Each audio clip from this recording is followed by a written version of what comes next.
Hey y'all, it's Amanda. Welcome back to my channel, and today we're going to do the Once Upon Another Time book tag.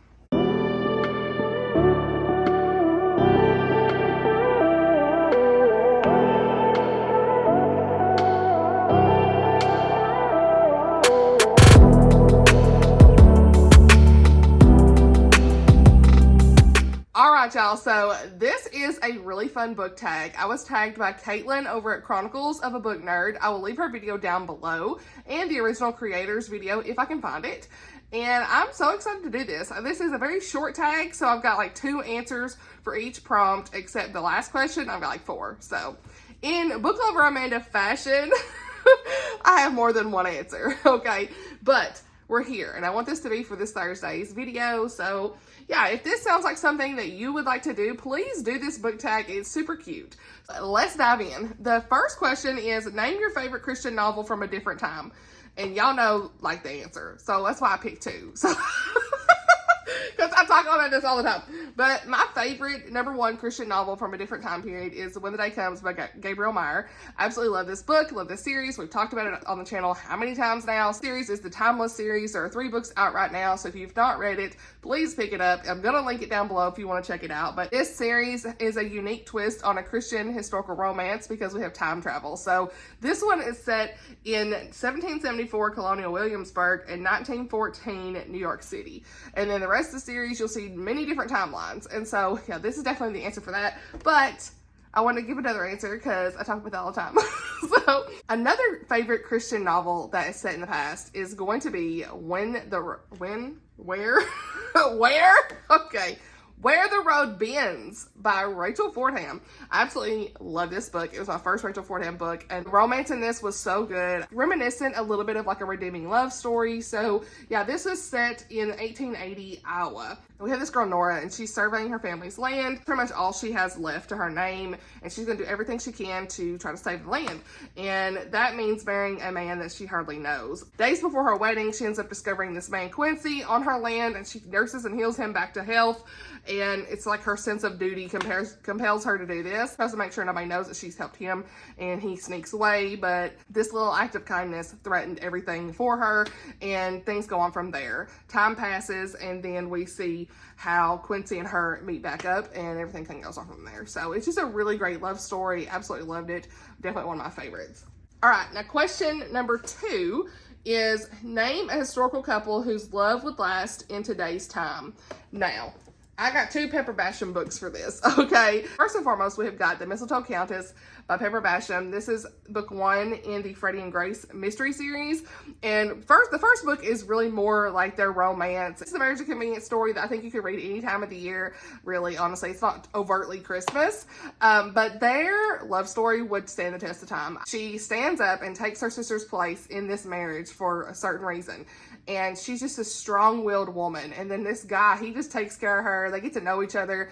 Freddie, he is just such a great guy. And they work so well together. And I loved seeing them get to know each other in this book. So, yeah, I definitely think that their marriage would stand the test of time forever. Okay. And plus, in the mysteries, honey, they are solving stuff. They be figuring things out today. Okay. Then we've got Laurel's Dream by Pepper Basham. And what the series is called, but book 2 is Heart of the Mountains, and then book 3 is coming out this year as well. But this series is set in the Blue Ridge Mountains in 1918, and we have Laurel McAdams and then Jeb, that's in book 2, Jonathan Taylor. Okay. Jeb McAdams is her brother in book 2. Anyway, Laurel really wants to become a teacher in this area, and she's working to bring education back to her people.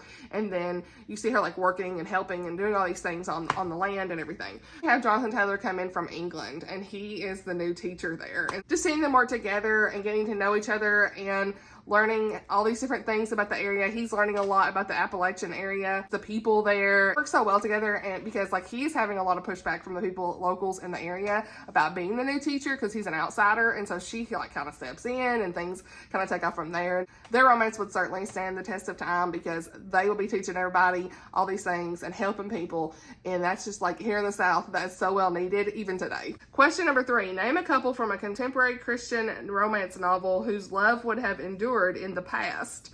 Okay. got this. Okay, we got 2. Okay, Let It Be Me by Becky Wade. And the reason I picked this is because Sebastian Grant, he is a pediatric heart surgeon.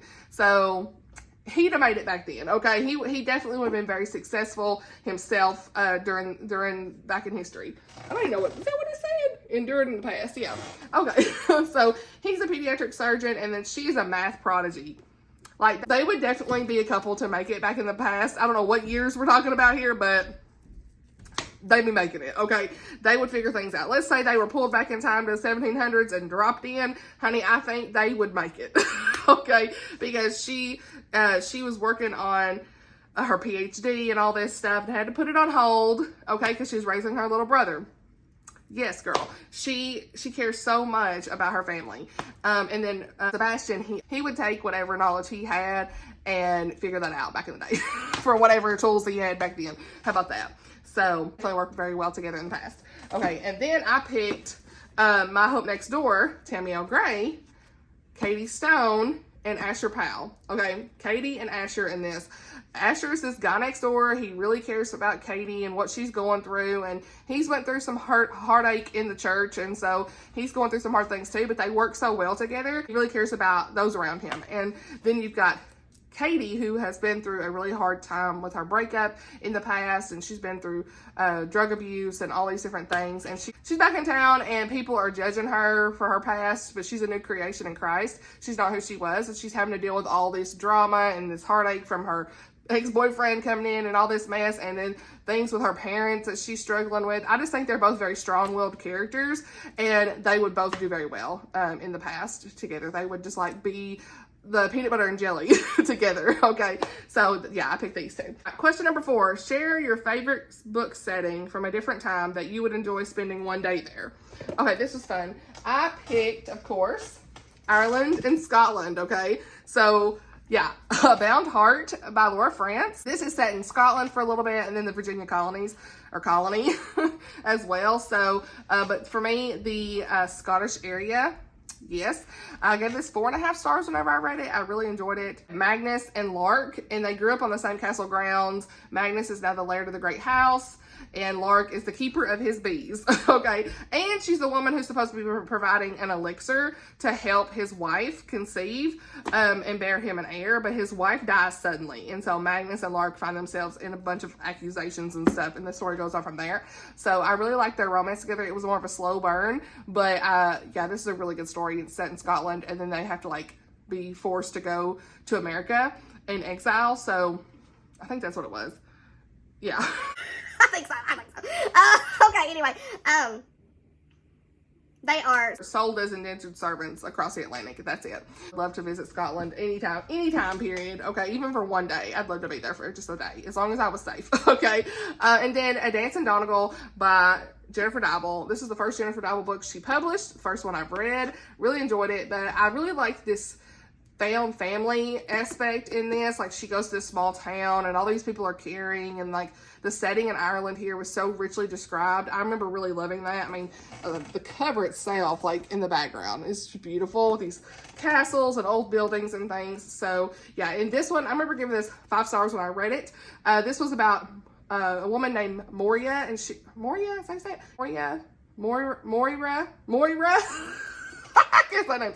Anyway, so she was born in Boston, and so her mother had passed away, and so this is set in the summer of 1920, and she wants to fulfill her mother's dying wish. She becomes a teacher in Ballyman, the beloved village in Donegal, Ireland. And so she goes there to this village. It's very, unfamiliar for her. It's a challenging new job. She's not really welcome there 100%, but by some people, but for the most part, she is.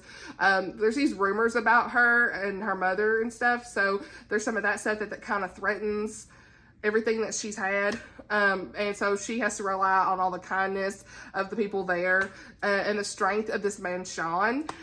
He's this handsome teacher. Right there with her, okay? And he keeps popping up, and he was always around. I really want to reread this now that I'm talking about it.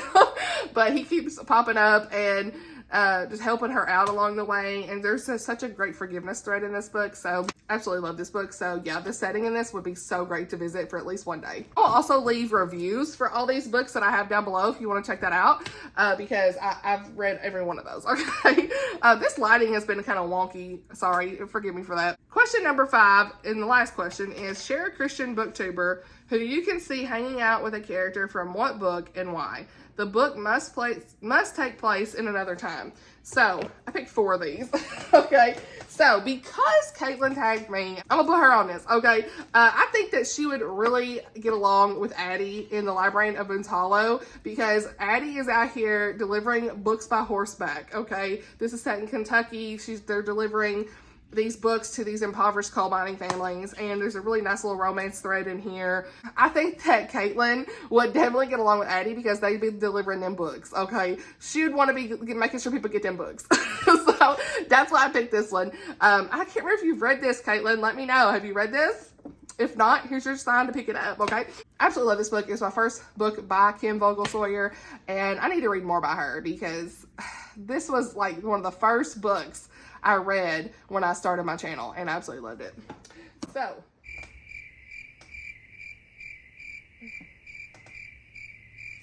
all right. The Bridge to Bell Island by Julie Klassen. I think Chrissy from Chrissy's Purple Library would definitely love to hang out with our girl. What's her name? Isabel Wilder. Okay. Because the girl is afraid to be leaving that island, and Chrissy be up there be like, look here. The Lord's got you in this, honey. May the Lord bless and keep you. She'd be sitting there saying that to her. She would make sure that she would overcome her fear. Okay? I can just see her now, okay? And I know she's read this book and enjoyed it. This book, if you've not read it, it's very just atmospheric. I really like the setting. I think Bell Island is also a beautiful place. I think Chrissy would love to visit there too. If us would, from the way it's explained. And like, I mean, just look at the cover. It's just beautiful. So with the little castles, Regency feeling, okay? But this was what people say, if you like Jane Austen, Downton Abbey, and even a bit of Jane Eyre, this is going to give you everything you need, okay? And I do agree with that. I've never read Jane Eyre, but I definitely see that. This has like a little bit of a romance, but mostly this is historical mystery type book. So our main girl in this, she's afraid to leave the island because of like this history with her family. Someone dies every time they leave the island, and so she's like, I can't leave. So also Chrissy would be helping with this mystery. She'd be helping figuring that out because she ends up getting, our main girl Isabel doesn't know who to trust. Evidence is pointing to her and it's not her, right? It's what's all the synopsis, like all this stuff. And so Chrissy would be sitting there trying to figure that out. So she'd be helping our girl. So yeah, I think that'd be great. And then Castaway Cornwall. I think Tammy at the Protagonist Pub would definitely get along with Laura in this book. And she would love to just be walking along the coast of Cornwall and helping her like pick up different objects and things from like shipwrecks and figuring out what stuff's coming in. In this book, this girl Laura she's someone who walks the coastline and picks up things that are abandoned from shipwrecks, I guess. And so there is a man one day that is washed up on the shore. And so she and her neighbor end up helping take care of this guy, and they don't know who he is. And I think that Tammy and her would definitely work together to figure out who this man is, okay? And I know Tammy's read this and enjoyed it as well. So yeah, I think that she would really like the atmosphere and the setting as well in this time period and that kind of stuff. So, and then we have got for my final one, I've said Fairest of Heart by Karen Whitmire. This might be a really fun question for a video, like all on its own, but but Fairest of Heart by Karen Whitmire. I absolutely love book 1 and 2. Okay, I'm telling y'all, they are so great. If the book fits, and Fairest of Heart, so great. But I know she ain't got booktube yet, but it's like an honorable mention because I say yet. Lindsay, come on, girl. No, no, but for real though. Just kidding, but only a little bit, okay? Lindsay Lemus, I think, would love to be here. She loves this book, and she just read book 2 and really enjoyed it as well. And in this one, this has like these 7 grandfather figures. There's these sweet little grandfather figures in here, like the set of the 7 dwarves. So we've got these 7 drovers, they call it. I think she would get along with them, and of course, our main girl of Penelope, she would definitely get along with her, but I think she would really love to be in this town. Of course, this is a Texas book, and our girl is from Texas, so yes. So yeah, I really enjoyed this. This is a really great like Snow White retelling, and I gave this 5 stars. It was so good. So That's it. That's it for the tag. I know it's very short and sweet. Okay, needed something for Thursday. So thank you, Caitlin, for tagging me. Okay, if you need a video to do, please do this. Okay, I'm not gonna tag anybody, but please do this video. I'm telling you right now, if you're watching and you have a channel, do this video and say I tagged you. If you want. But I really enjoyed doing this video. I'm not really like in the mood to film, honestly. So sorry if I'm like stumbling over my words a little bit, but we are here. We're here. Hope that you all enjoyed this video. I'll leave all the books linked down below if you want to check that out, reviews, anything I have on it.